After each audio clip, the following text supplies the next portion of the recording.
आवृत्तम ज्ञानमेतेन ज्ञानिनो नित्यवैरिणा कामरूपेण कौन्तेय दुष्पुरेण नलेन च.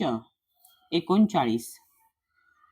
आवृत्तम झाकलेला, ज्ञानम शुद्ध चेतना, एतेन या ज्ञानिनः ज्ञानी व्यक्तीचा, नित्यवैरिणा नित्यशत्रूद्वारे, कामरूपेण कामरूपामध्ये, कौंतेय हे कुंतीपुत्रा, दुष्पुरेण कधीही संतुष्ट न होणारा, अनलेन अग्नीद्वारे, च सुद्धा. याप्रमाणे ज्ञानी जीवाची शुद्ध चेतना त्याच्या कामरूपी नित्य शत्रूद्वारा आच्छादिली जाते. काम कधीच संतुष्ट होत नाही आणि तो अग्नीप्रमाणे जळत असतो. तात्पर्य: मनुस्मृतीत म्हटले आहे की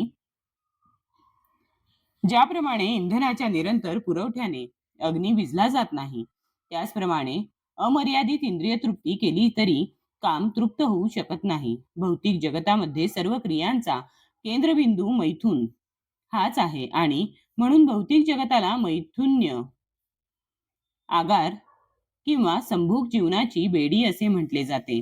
एका सामान्य कारागृहात गुन्हेगारांना गजाआड ठेवण्यात येते, त्याचप्रमाणे भगवंतांच्या नियमांची अवज्ञा करणाऱ्या गुन्हेगारांना मैथुन जीवनाची बेडी घातली जाते.